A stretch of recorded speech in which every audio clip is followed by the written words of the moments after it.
We went to Alaska and we spent the summer living off-grid. And that was enough to completely break our off-grid dream. I have to go up to the field this morning and bring the livestock some water.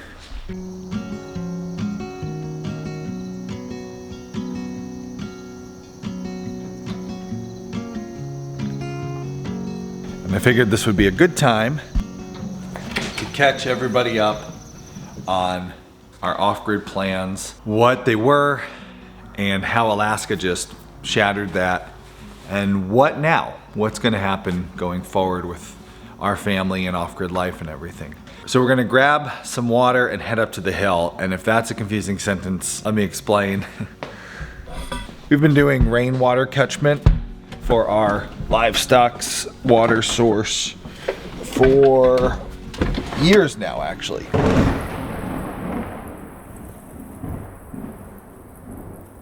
We have a very simple rainwater catchment system here on this homestead. We basically did it because our well could not keep up with the needs of our cattle herd, and there was enough rain and roof square footage to take care of it with rainwater. So let me show you what we do to get water to our animals.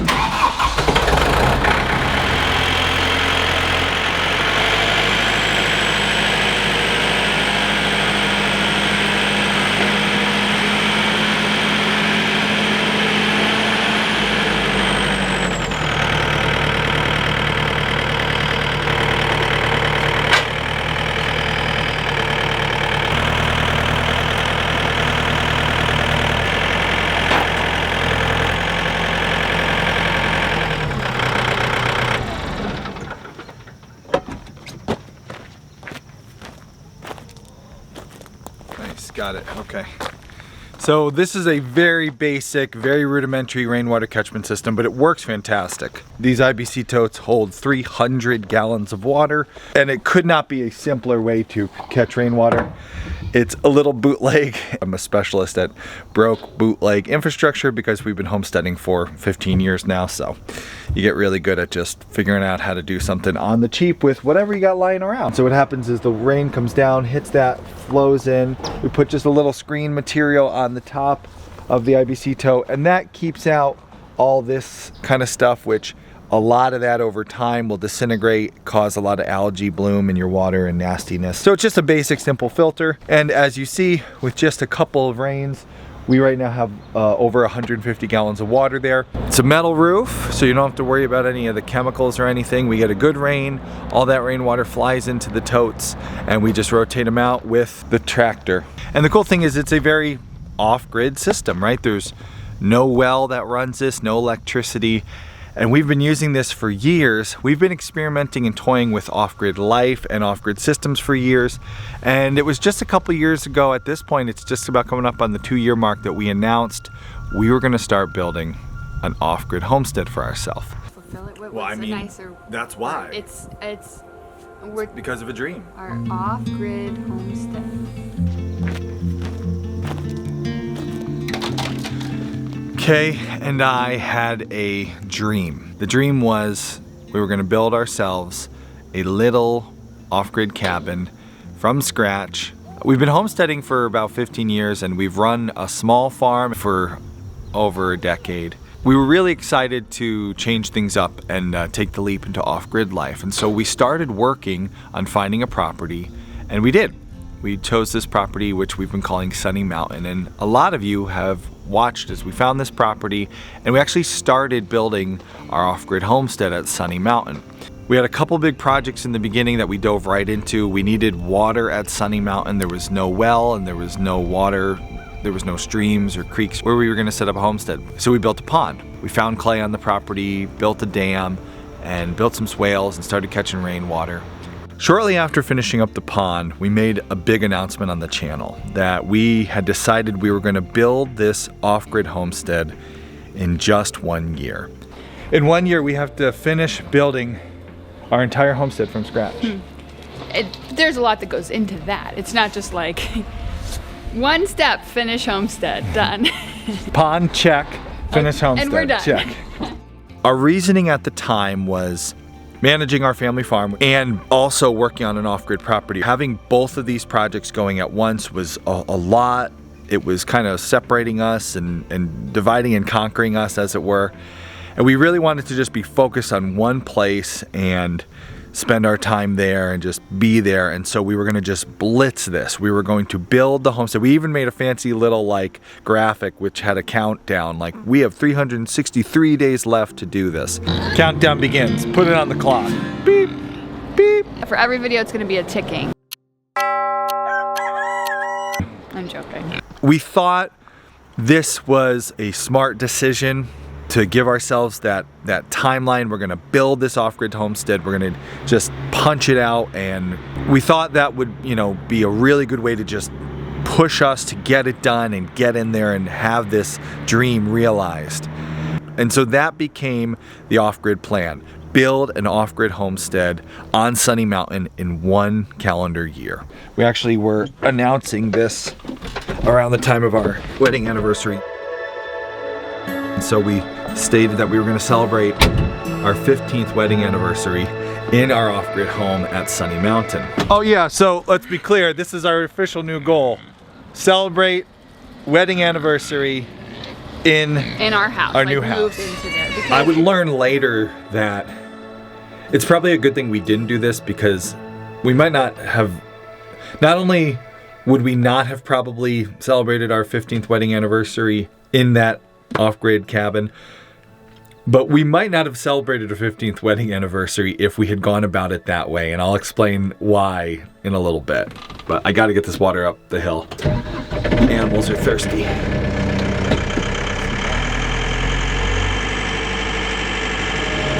Building an off-grid cabin for our family. We're gonna do it completely out of pocket. We were gonna be building a very rustic, very simple off-grid structure.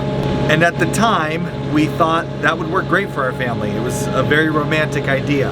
Trying to design that rustic, back to basics, low budget, simple off-grid structure, we realized we needed some help. Over the winter, I was trying to design our off-grid homestead. I can't tell you how many times I tried to design our off-grid laundry, rainwater, and the questions of like, how much water do we need off-grid? How much will we go through with a composting toilet? How many volts and amps do we need in our solar system?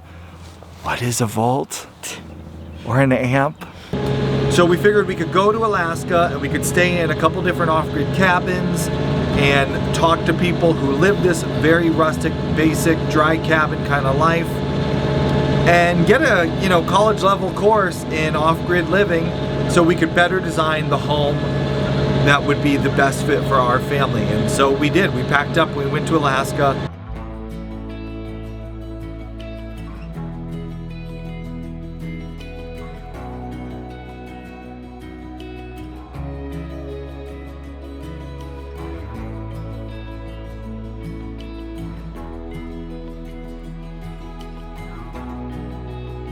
And we stayed in what we started referring to as the dreaded A-frame.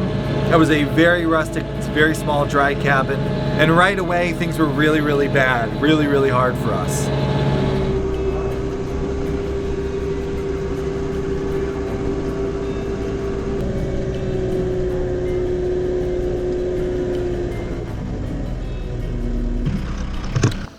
This is a really, really cool thing we've added to our rotational grazing system. These bungee gates. We used to use spring gates, but they were a nightmare. They were like a big slinky, and what always happens to a slinky? Yeah, it doesn't happen with the bungee gates. They are electrified all the time, but you can grab the handles. They're insulated handles.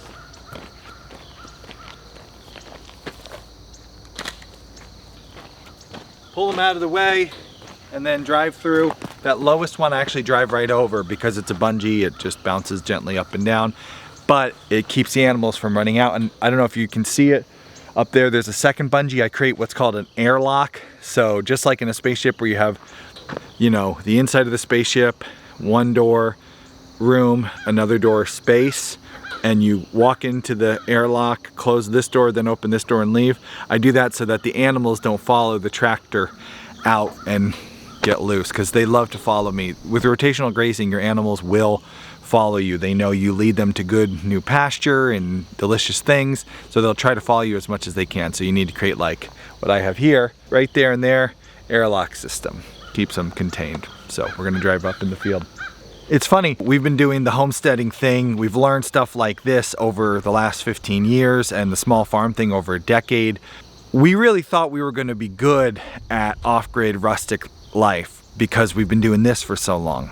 But the first week or two was a really hard transition. And yes, it was a very small cabin and very rustic off-grid setup, but that's what we were really thinking of building at Sunny Mountain. If you watched our videos when in the early days of Sunny Mountain, we were going and we were touring tiny cabins.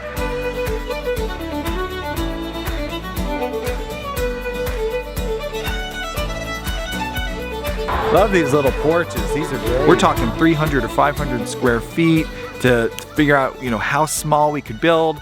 And we were looking at very rustic technologies because the honest truth was if we were going to do this in a year out of pocket ourselves, it was going to be very small and very rustic. So a lot of people said when we went to Alaska, like, oh, you guys did this all wrong. You stayed in a very small and very rustic place. You know, an off-grid house can be a lot bigger and can have all kinds of technology, and that's true. But it wasn't what we were going to be building. So we went and stayed in something that really showed us, like, you know, can we do tiny, rustic, back to basics off-grid? And pretty early on, we realized, no. Okay, this is, right now it's pretty awful. It's just harder work in a different place. How are we gonna do this? We can't do this. We can't stay here. How are we gonna not hate this the whole entire time? This cabin was starting to feel less like a home for our family and more like a villain in some movie.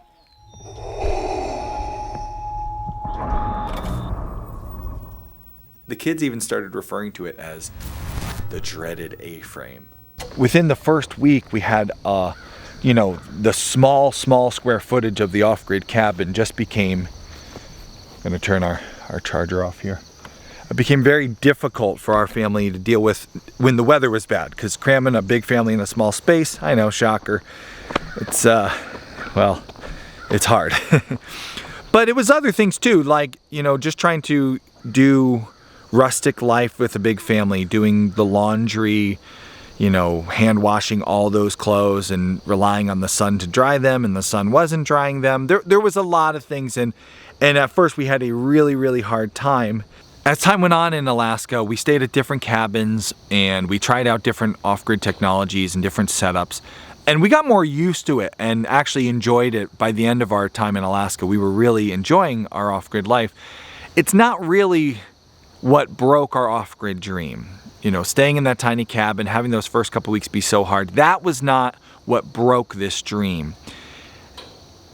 That actually happened kind of learning about off-grid life, talking to local Alaskans, and seeing what happens a lot to people who do what we were going to do, which is go all in and build this off-grid homestead in a year.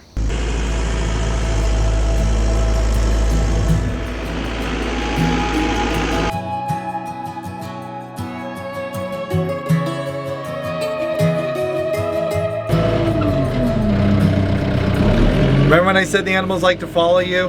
When you're a rotational grazer, you know, you're the shepherd who leads them to green pastures. Look at that line.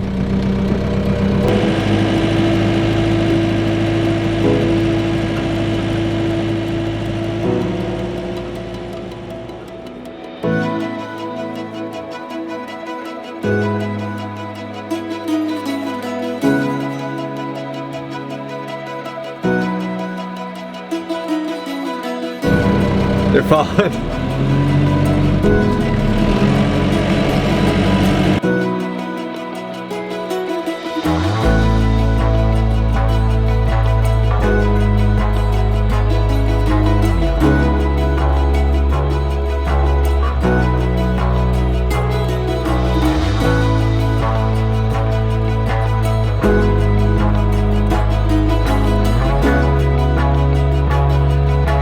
When you are building a homestead from scratch, an off-grid homestead, when you're building a house, right? It's always a race with the weather. I used to work in excavation. We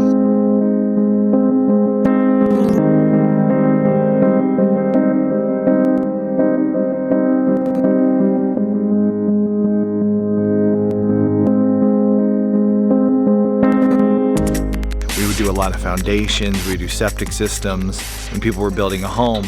And your typical building year started sometime in the spring, worked through the summer into the fall.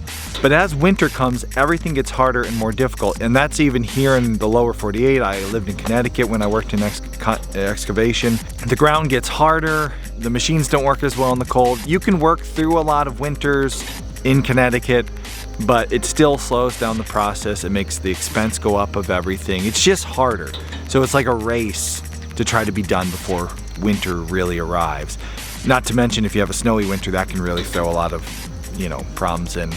Nobody does winter like Alaska, and when people decide to build an off-grid cabin in Alaska, a lot of times what they'll do, they'll be moving from the lower 48 or somewhere else in the world. They'll go to Alaska, they'll get there after breakup, which is like their muddy, mucky season, and literally they have a little bit of summer and a little bit of fall to try to get everything built and framed and ready to at least move into before winter arrives. You'll hear stories of people just wrapping their buildings in tarps or in Tyvek. There's no siding. Some people are racing to get the roof finished. They are trying to get that homestead built in 1 calendar year, and if they don't succeed, they lose. For them, that might mean renting a place, and that adds expense, or they have to leave their homestead. During one of my interviews, I was talking to John, who wrote a book about building and living off-grid in Alaska, and he talked about how this race to finish, this, get in there and get it done in 1 year, people do it, and some people succeed, but he sees so much failure when it's done that way. Don't dive in completely. Because if you just think you're going to show up in May and build something and live in it by winter, it is theoretically possible. People do it, people have done it, but everybody thinks I can do it. And yeah, you can, but it might destroy you physically, or it might destroy your marriage. So it's yeah, technically you can, but what kind of quality of life do you want to have? What are you willing to give up so that you can do it on that short of a timeline? There's a cabin just back here. That's a really nice cabin, and it is sitting unoccupied for 6 years now, at least. And it's and because they can't figure out their divorce settlement.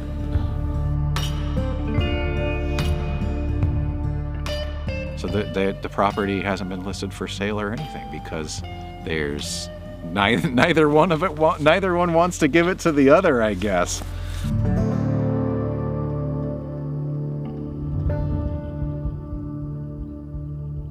So talking with all these different Alaskans and that interview we had with John, we saw how often these off-grid dreams, especially with that pressure, that timeline, how often they wind up just breaking. When you think about a break, something breaking, right? Think about a bone. Why does a bone break? A bone is a pretty rigid structure, and if you jump off a swing set or take a big fall or somebody kicks you right or you get in an accident, that structure, it has some flexibility, but if it doesn't bend enough, it winds up breaking, right? It kind of illustrates why it's a bad idea to do something like an off-grid homestead in 1 year. When you have such a structure that you have to get it done by, and at the same time you're doing something that maybe you're not a professional at, and the weather can have a huge effect on, so many things can come at you, so many curveballs. If you're too rigid and then you have to flex a lot, if you're too rigid, you're gonna break. We came into off-grid life with a very rigid idea. We were gonna do this. This is this kind of building we were gonna build. We were gonna do it in just a year. It was gonna be rustic and back to basics. Fortunately for us, we tried before we buy. We went to Alaska and tried it, and it broke us. It broke our dream, just right in half. For us, it happened as a trial. for a lot of people, it happens when they're halfway done building a place that they've spent their life savings on, and it can ruin families. We have our old IBC tote here. We're gonna connect the new one, and all I have to do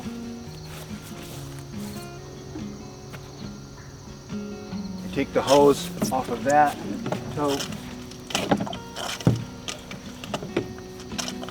attach it down here to this.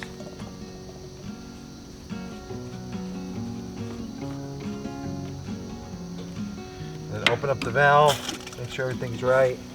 You can see the water starts flowing right away into our tank here.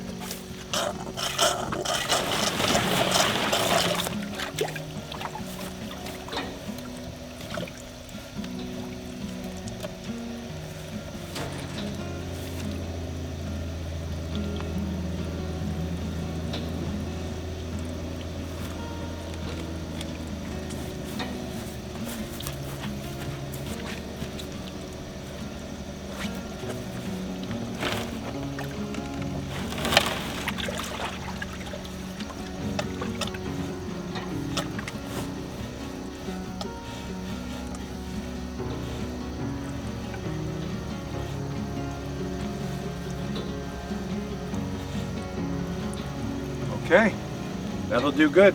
We have the pressure from the water in the tank pushing down to the bottom, and what we do is we create a siphon which pulls it to a float valve.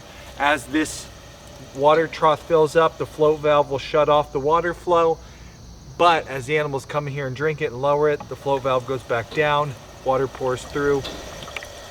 And I always leave the electric fencing over half of the trough. We have a water buffalo who loves to get in here and splash and play. If this were a pond or something, that would be fine, but they will break these water troughs with their hoofs. It has happened before, and yeah, so we just try to keep them out of it. She wants to play in it, but unfortunately she can't always get what she wants, so.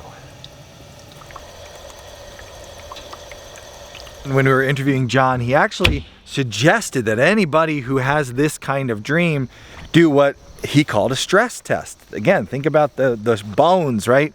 Testing out that flexibility. He said that you should do a stress test to see if your family can actually handle this idea. A lot of people commented on our series like, oh man, this is such a waste. You guys went to Alaska, you spent a bunch of money to go there and try this out, and you could have just spent time building your off-grid homestead and spent that money and time building your off-grid homestead at Sunny Mountain. And that's true. We could have applied that money and that time to our off-grid homestead at Sunny Mountain. But imagine if we had built what we were originally going to build in the method we were originally going to build it, and then halfway through we wound up just, you know, under so much stress and doing things wrong and just getting angry, and it ruining maybe our off-grid dream, completely breaking it completely. Maybe, like some people, worse, it can ruin marriages. It can ruin families. We saw it so much in Alaska. Everywhere you look, there was another half-built cabin divorced family up for sale. We even saw it in the comment section, people telling stories like, oh yeah, that happened to my family, you know, my parents tried it, they're divorced now. So it doesn't happen to everybody. There's really good stories. There's people on YouTube doing it that are doing a great job. But it does happen to a lot. And so fortunately for us, the break happened on a trial, and we look at it like, you know what, that was not a waste. We learned so much. We got a lot of answers. It was a little different than what we were expecting, but it was very, very much worth doing it the way we did it.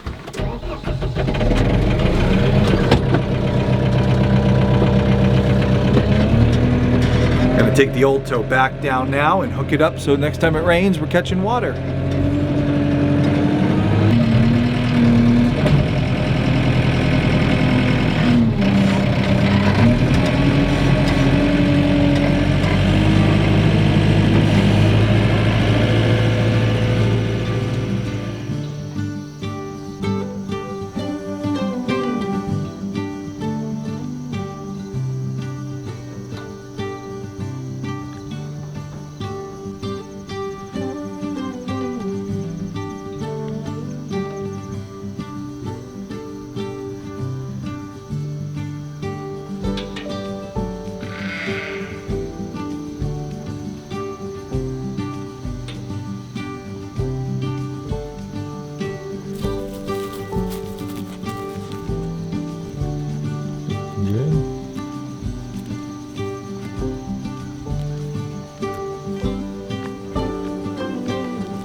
But I tell you, they all come following.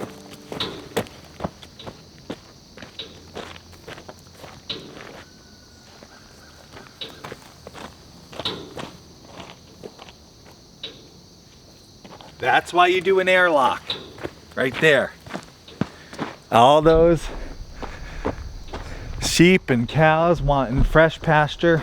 They're greedy for fresh pasture. They would have followed me if I didn't have that back line there.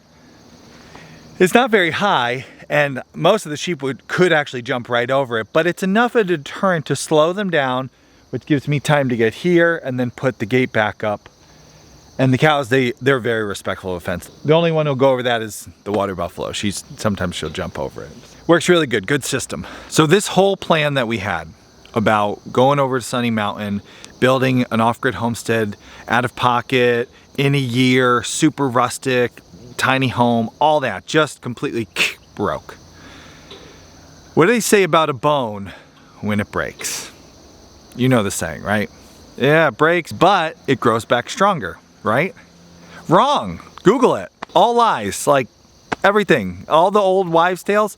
These old wives, man, I gotta check their sources.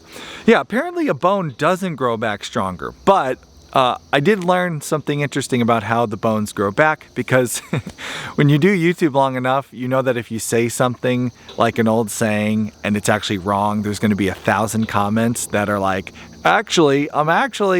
So you learn to double check before you go and use like a saying like, when a bone breaks, it grows back stronger, because everyone in the comments is gonna be like, oh, actually it doesn't. And it seems that actually it doesn't. A bone, when it breaks, there's 3 stages that it goes through the building back process. First stage is generally called like the inflammation stage. Bone breaks, there's blood, there's swelling, it's painful to the touch, painful all around. Everyone knows what that looks like. For us, our Off-Grid Dreams inflammation break stage, that was the Alaska Off-Grid Challenge. If you watched it, you saw it in our faces.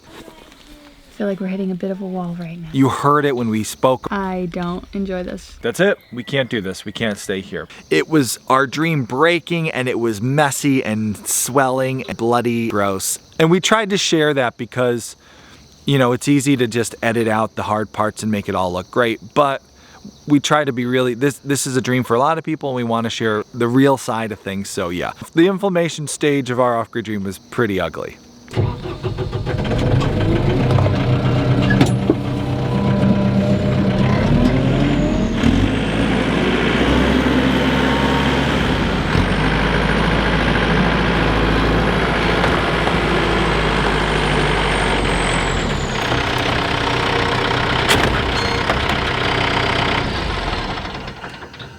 The second stage of the bone break is the repair stage. And what's happening there is basically the 2 broken bones are like fusing together with this spongy regrowth. And basically you're connecting the 2 bones with this flexible spongy material so that it can repair, and then it hardens. And during this stage, there is a time where at that break location, it is stronger or harder than bone typically is. And that's where that saying comes from. So it's true. It just is only true for like that short period of time during the repair stage.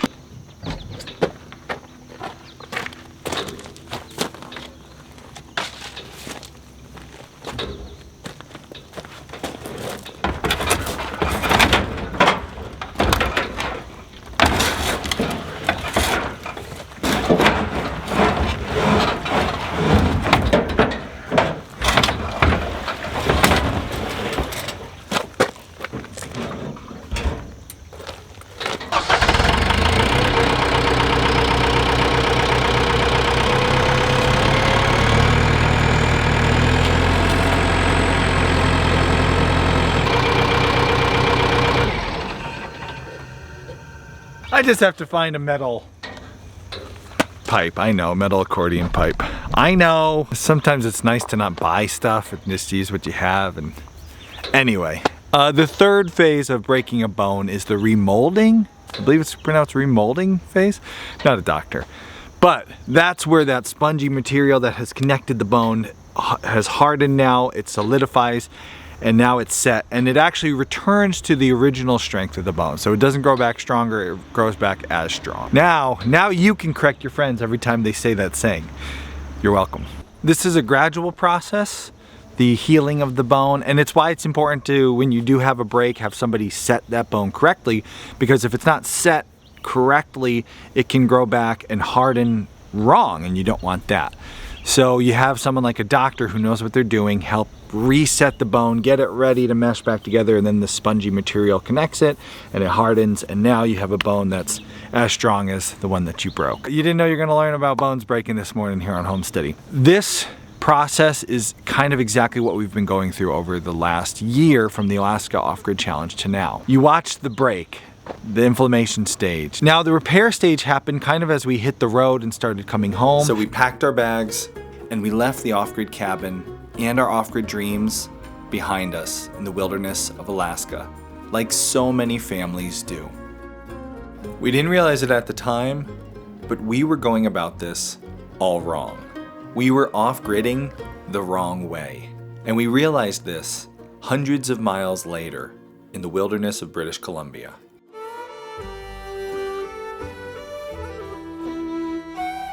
It's just like a huge family adventure. Yeah. Like you can't pay. No. You can't pay for that. No. Join us for the road trip of a lifetime, from Alaska back to the lower 48, where we finally find the answers about off-grid life we were looking for. And really over the last year, there were months and months that we were kind of connecting the old idea of like this off-grid rustic thing built in a year with our future of still wanting to do something, further our independence and our self-sufficiency in the world of off-grid life. And this weird spongy growth material in the middle was like connecting these two worlds. And fortunately, because we had been in Alaska and we'd talked to people like John and Matt from Alaska Cabin Adventures and Tiny Homer, Gridlessness, so much really knowledgeable people in this world, they helped kind of reset the bone, reset the idea. And that time has allowed us to form a new idea, a new path forward in what we want to do with off-grid life.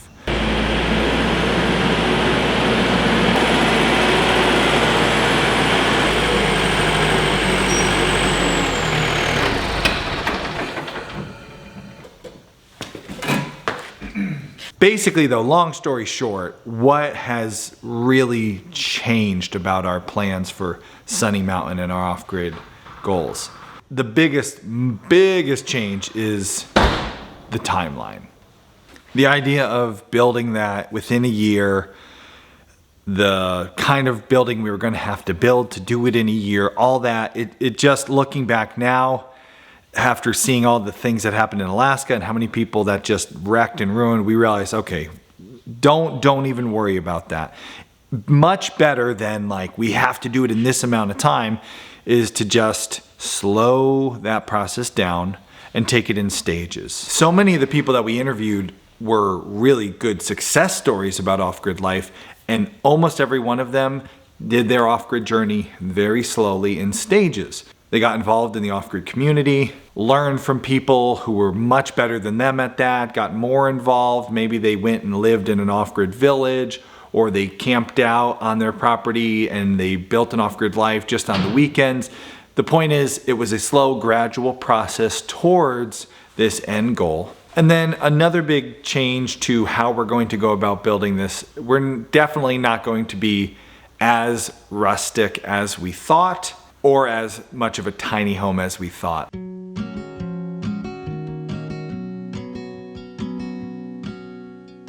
Living in that very tiny cabin, and then even bigger ones. We got to stay in 300 square feet, 600 square feet, a 1,300 square foot place. Like, we got a good spectrum and we got a better idea of, like, you know, for our future off-grid home, what do we want and how big should it be?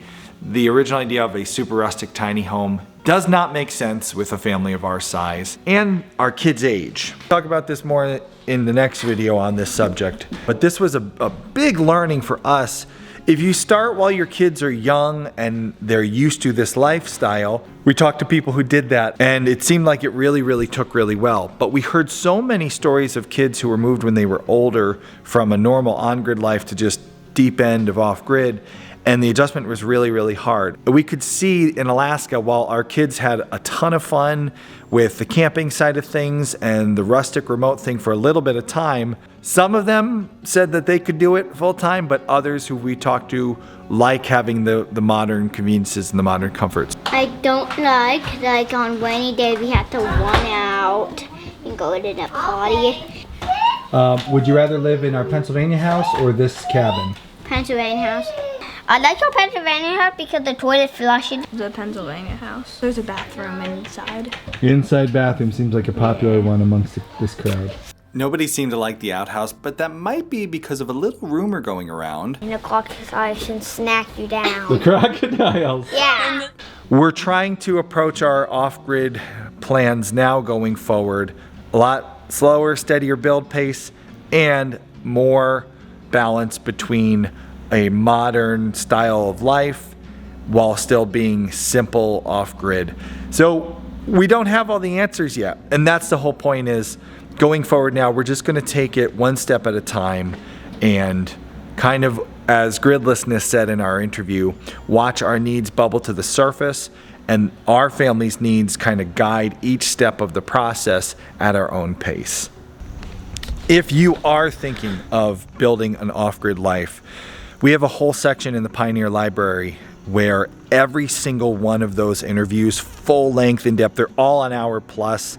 Some of them are like 2 hours, in-depth tours of the off-grid homesteads of everyone and explanations and details of how they built this life.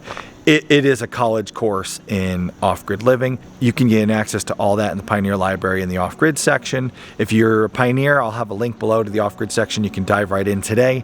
And if you're not a pioneer, I'll have a link below that where you can click to become a pioneer and join us and have access to all the full-length, in-depth interviews of everyone. And we have a lot of other interviews in the off-grid section too that we've done over the years. Yeah, it's a great source of information, just really solid, in-depth information on how to build this lifestyle. The beginning of our off-grid journey in Alaska was really hard, and there were definitely things we learned that we didn't want to do. But we really loved a lot of the time that we spent off-grid in Alaska. The slower pace of life, the just kind of back to basics, time spent around the campfire, enjoying the outdoors, and even just these simple cozy little cabins, not the dreaded A-frame, but some of these other ones we stayed in, we really did love so much of it. So going forward, we do want to build that in our future. The journey there now looks different. The destination has changed as well. It's a new version. It will just look a lot different than it would have had we started building instead of gone and done the Alaska Off-Grid Challenge. So what exactly does that mean for Sunny Mountain? We're going to cover that in an upcoming video. Click here to watch it. If you haven't watched the Alaska Off-Grid Challenge, you can start by watching the very first video in the series. Click here.